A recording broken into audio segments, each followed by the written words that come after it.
Hello everyone, welcome to the target of home science academy. तो एक बार फिर से आप सभी का हमारे ऑनलाइन यूट्यूब चैनल पे बहुत बहुत स्वागत है फ्रेंड्स। तो देखिए, कल की क्लास में हम लोगों ने डिस्कस किया था मिनरल्स पे। कल हम लोगों ने मिनरल सॉल्ट्स के बारे में डिस्कस किया था। मिनरल्स होता क्या है एक्चुअल में, हमारे दैनिक जीवन में मिनरल्स की आवश्यकता क्या होती है, जो मिनरल्स होते हैं मिनरल्स के वर्क क्या होते हैं, मिनरल्स कैसे कार्य करते हैं। एंड एक चीज मैंने आपको बताया था, इसमें जो मिनरल्स होते हैं वो कितने टाइप्स के होते हैं। मैंने आपको मिनरल्स दो भागों में डिवाइड करके बताया था। एक होता है आपका माइक्रो मिनरल्स, एक होता है आपका मैक्रो मिनरल्स। तो आपके जो मेजर मिनरल्स होते हैं उस पर आज हम लोग डिस्कस करने चल रहे हैं। आपका जो मेजर मिनरल्स होता है, मेजर मिनरल्स में आपके कौन कौन से मिनरल्स आते हैं मैंने कल बताया था। तो आइए, सबसे पहला जो हमारा मिनरल्स होता है मेजर माइक्रो मिनरल्स। तो मेजर माइक्रो मिनरल्स में सबसे पहला है हमारा कैल्शियम। तो हम बात करते हैं कैल्शियम की। तो देखिए, कैल्शियम की जो रिक्वायरमेंट होती है, कैल्शियम की रिक्वायरमेंट एक्चुअल में हमें कितने परसेंट होती है, क्वेश्चन में बार बार पूछता है कि हमारे दैनिक जीवन में कैल्शियम की जो रिक्वायरमेंट होती है वो कितनी मात्रा में होती है। तो हमेशा से ध्यान में रखिएगा कि मिनरल्स की रिक्वायरमेंट होती है कितनी, 4%। मिनरल्स की रिक्वायरमेंट होती है 4%। ठीक, अब इस 4% में हमें कैल्शियम की रिक्वायरमेंट कितनी होती है, तो इसी 4% में हमें कैल्शियम की रिक्वायरमेंट होती है 2%। ठीक है, कैल्शियम की रिक्वायरमेंट हमें होती है 2%।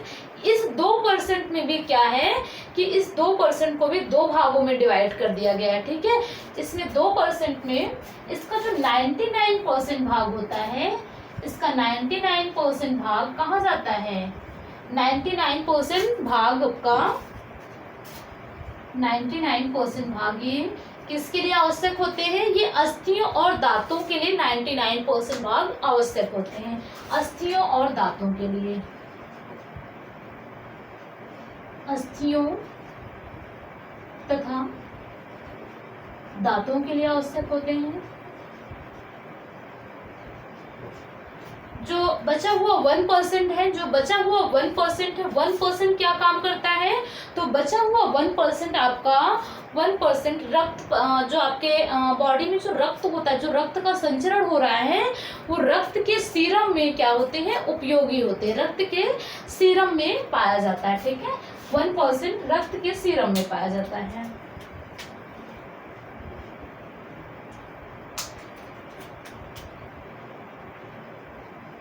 रक्त के सीरम में। ठीक, तो ये ध्यान में रखिएगा कि कैल्शियम की रिक्वायरमेंट कितनी मात्रा में होती है, 2% होती है। बात करते हैं अगर अस्थियों और दांतों के लिए कितनी आवश्यकता होती है, तो 2% का 99% भाग। ठीक, तो वो आपका अस्थियों और दांतों के लिए आवश्यक होते हैं। ठीक, एंड एक चीज इसमें और याद रखिएगा, एक चीज और इसमें याद रखिएगा कि जो रक्त की जो कैल्शियम की आवश्यकता होती है, अगर बात करते हैं उसमें कि युवा अवस्था में कितनी इसकी आवश्यकता होती है, और प्रेगनेंसी टाइम पे या गर्भावस्था में इसकी आवश्यकता, इसकी रिक्वायरमेंट क्या होती है, तो गर्भावस्था में इसकी रिक्वायरमेंट जो होती है वो अनुपात में पूछता है। गर्भावस्था में इसकी रिक्वायरमेंट होती है, गर्भावस्था में इसकी रिक्वायरमेंट होती है 1:1%, 1:1%। ठीक, एंड युवा अवस्था में कितनी रिक्वायरमेंट, वयस्क अवस्था में कितनी रिक्वायरमेंट होती है, वयस्कों में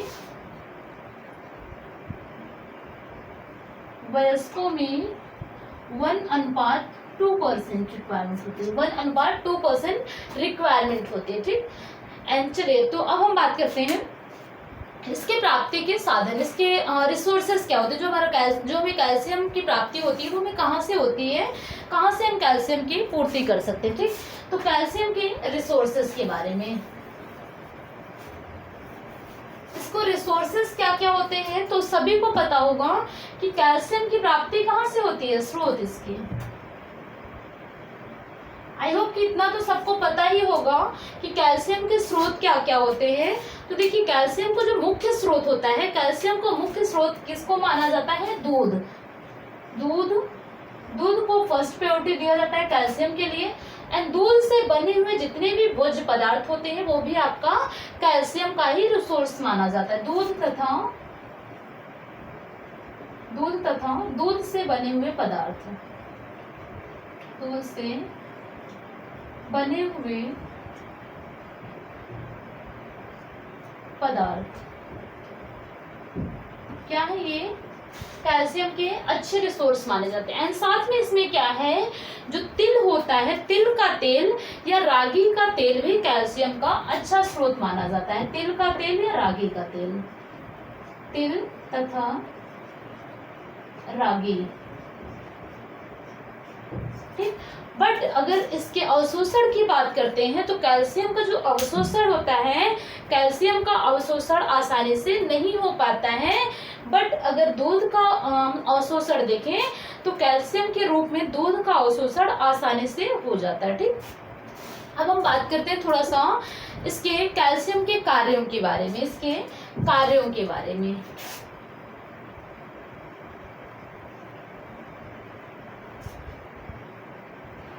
इसके कार्य क्या क्या होते हैं, बात करते हैं अगर इसके कार्यों की, तो मैंने पहले ही बताया था, सबसे पहले कैल्शियम स्टार्ट करते बताया था कि जो 2% में 99% जो भाग होता है वो किस लिए आवश्यक होता है, अस्थियों तथा दांतों के निर्माण के लिए।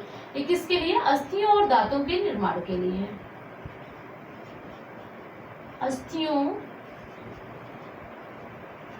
एवं दांतों के निर्माण के लिए, दांतों के निर्माण के लिए। नेक्स्ट क्या है, नेक्स्ट इसमें शारीरिक वृद्धि और विकास के लिए, जो आपके ग्रोथ एंड डेवलपमेंट के लिए कैल्शियम की बहुत ही ज्यादा आवश्यकता होती है। तो क्या है, ग्रोथ एंड डेवलपमेंट, शारीरिक वृद्धि और विकास के लिए, शारीरिक वृद्धि तथा विकास के लिए, ठीक। नेक्स्ट क्या है, रक्त का थक्का बनाने के लिए भी यह आवश्यक होता है, ठीक है। रक्त को जमाने में भी सहायक होता है, रक्त को जमाने में सहायक। नेक्स्ट एक और है इसमें, ये क्या करता है, मांसपेशियों के संकुचन में भी सहायक होता है। कैल्शियम रक्त की मांसपेशियों के संकुचन में सहायक होता है, मांसपेशियों के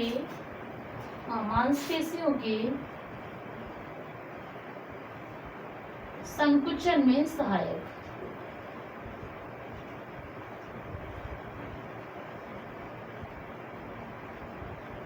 क्या है, अस्थियों एवं दांतों के निर्माण के लिए आवश्यक होते हैं, शारीरिक वृद्धि और विकास के लिए भी आवश्यक होते हैं। एंड नेक्स्ट इसमें जब कभी चोट वगैरह लग जाता है या एक्सीडेंट हो गया मान लीजिए कुछ भी, तो जो रक्त का जो प्रवाह होता है, बहुत स्पीड में रक्त का प्रवाह होता है। तो कैल्शियम की अगर भरपूर मात्रा में आपकी बॉडी में पूर्ति है, ठीक है, आप अच्छे से कैल्शियम यूज कर रहे हैं, कैल्शियम आप प्रयोग में ले रहे हैं, तो कैल्शियम क्या करता है, रक्त का थक्का बनाने का भी कार्य करता है। और कैल्शियम क्या करता है, मांसपेशियों के संकुचन में भी बहुत ही इंपॉर्टेंट रोल प्ले करता है, ठीक। एंड नेक्स्ट इसमें हम बात करते हैं थोड़ा सा कैल्शियम का, मान लीजिए बहुत ज़्यादा उपयोग कर लिया गया, कैल्शियम को बहुत अधिक मात्रा में प्रयोग कर लिया गया, तो इसके कैल्शियम की कमी का प्रभाव क्या होता है, सॉरी मान लीजिए कैल्शियम को बहुत ही कम मात्रा में लिया गया। पहले इसकी कमी के बारे में समझिए, फिर अधिकता इसके पढ़ते हैं। पहले इसकी कमी, फिर इसकी अधिकता।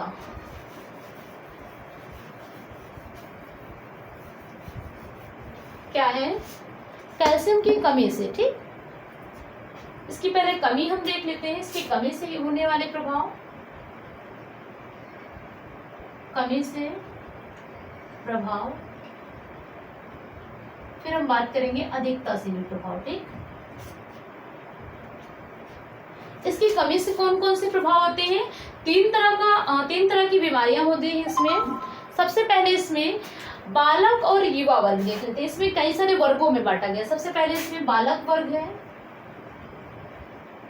बालक व युवा वर्ग। पहले इसमें बालक और युवा वर्ग है, एंड इसके बाद इसमें शैशवावस्था है,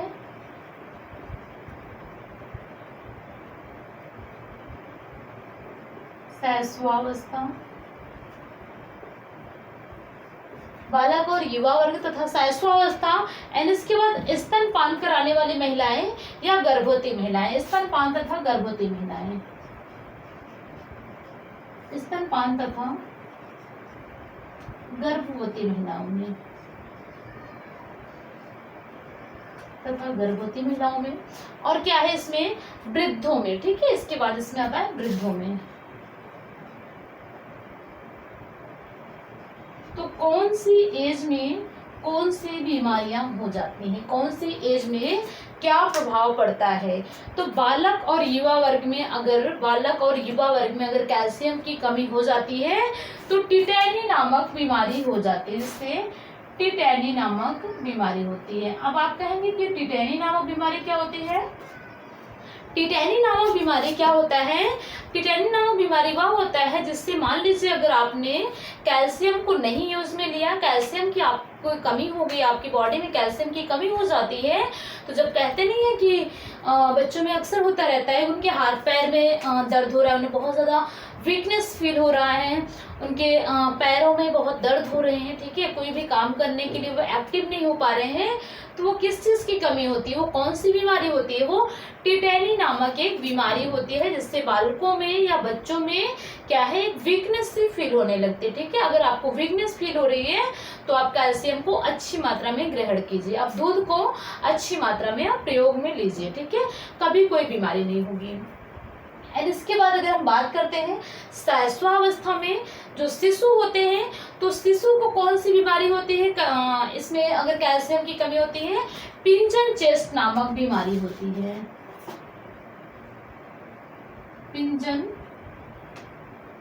चेस्ट नामक बीमारी हो जाती है।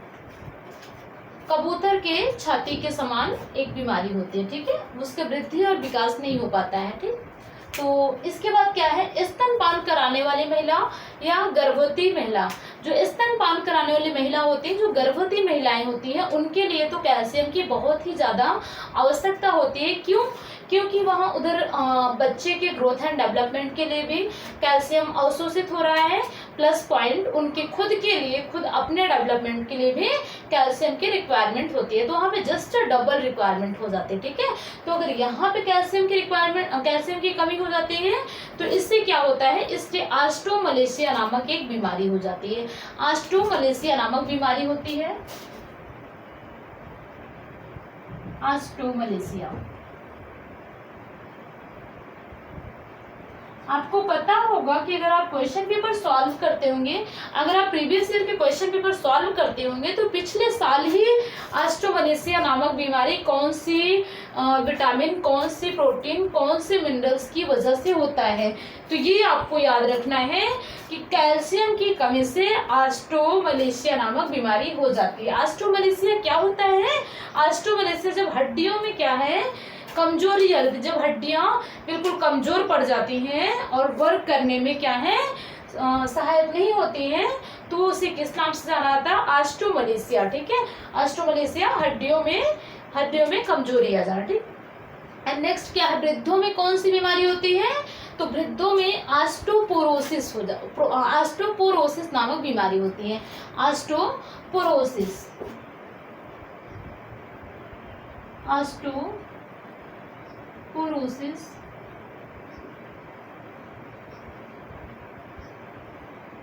ऑस्टियोपोरोसिस नामक बीमारी हो जाती है। अर्थात क्या है, इसमें भी क्या है कि हड्डियों में छेद से हो जाते हैं, हड्डियों में एक सुराग सा बन जाता है, ठीक। तो हड्डियों में बिल्कुल जब छेद हो जाता है तो वो तो बिल्कुल भी कार्य करने में क्या है, असमर्थ हो जाएंगे, ठीक। तो ये क्या है, ये आपके कैल्शियम की कमी से होने वाली कुछ सामान्य सी बीमारियां हैं, ठीक। एंड इसके बाद हम बात करते हैं कैल्शियम की अधिकता से होने वाले प्रभाव। जब कैल्शियम की बहुत ज्यादा अगर मात्रा में ग्रहण कर लिया जाए, कैल्शियम को अधिक मात्रा में ग्रहण कर लिया जाए तो भी बहुत सारी बीमारियां हो जाती है, ठीक है। कैल्शियम को अधिक मात्रा में लेने से कौन कौन सी बीमारियां होती हैं, इसकी कमी। अब इसकी अधिकता का प्रभाव देखते हैं,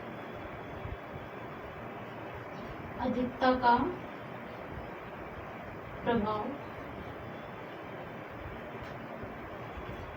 इसकी अधिकता का प्रभाव अगर हम देखते हैं तो इसकी अधिकता के प्रभाव इसमें दो तरह का होता है। देखिए, एक इसमें होता है हाइपर कैल्शियम, एक होता है इसमें हाइपर कैल्शियम हो जाता है, और दूसरा होता है हाइपोकैल्शियम। Hyper calcium,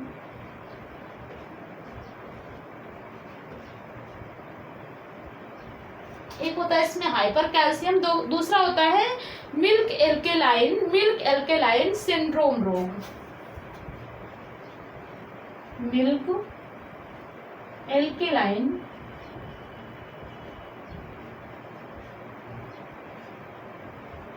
syndrome. तो देखिए मिल्क एल्कोलाइन सिंड्रोम क्या होता है और हाइपर कैल्शियम क्या होता है। हाइपर कैल्शियम किसे कहते हैं और मिल्क एल्कोलाइन सिंड्रोम क्या होता है। तो जो हाइपर कैल्शियम होता है वो क्या होता है, शरीर में जरूरत से ज्यादा कैल्शियम की आवश्यकता, ठीक है, कैल्शियम को क्या है, कैल्शियम की मात्रा का हो जाना। जब हम बहुत ज्यादा मात्रा में कैल्शियम को ग्रहण कर लेते हैं तो उससे क्या होता है, कैल्शियम हमारे रक्त तथा मांसपेशियों में क्या होता है, जमने लग जाता है। कैल्शियम हमारे रक्त तथा मांसपेशियों में क्या करता है, जमने लग जाता है, जिससे अनेक बीमारियां उत्पन्न होने लग जाती हैं। ठीक, अगर बात करते हैं मिल्क एल्केलाइन की, तो मिल्क एल्केलाइन सिंड्रोम क्या होता है। मिल्क एल्केलाइन सिंड्रोम, इसे हम दुग्ध क्षार बीमारी के नाम से जानते हैं। इसे भी हम दुग्ध क्षार बीमारी के नाम से जानते हैं। ये क्या है, हाइपर कैल्शियम क्या है, हाइपर कैल्शियम मांसपेशियों में जमने लग जाता है। मांसपेशियों में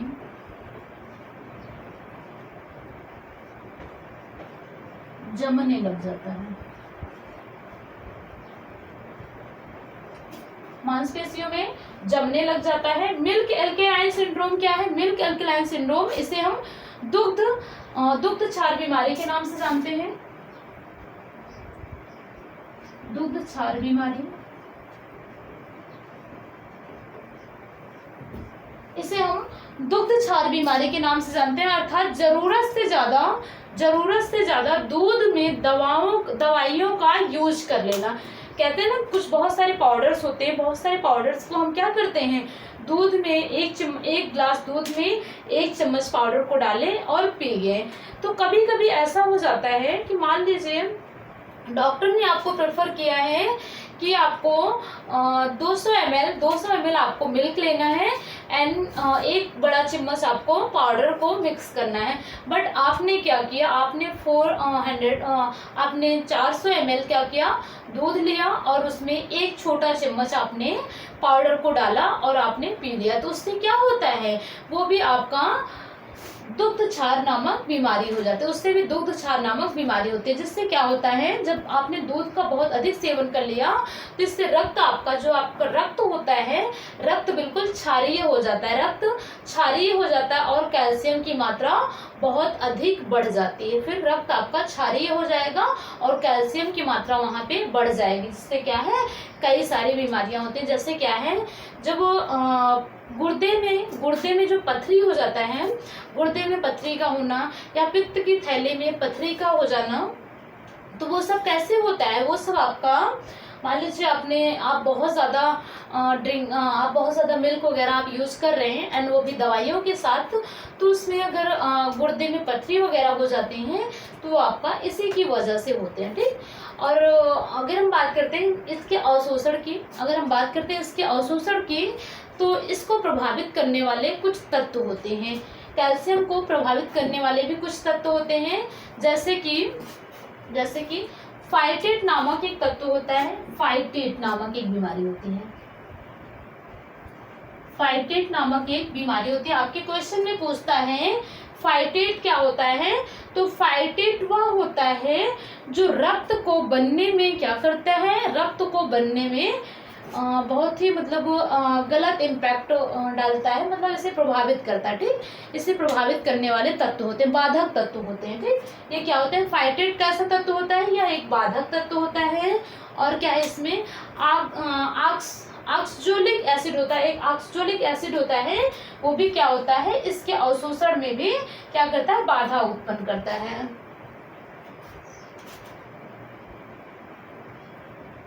ऑक्सैलिक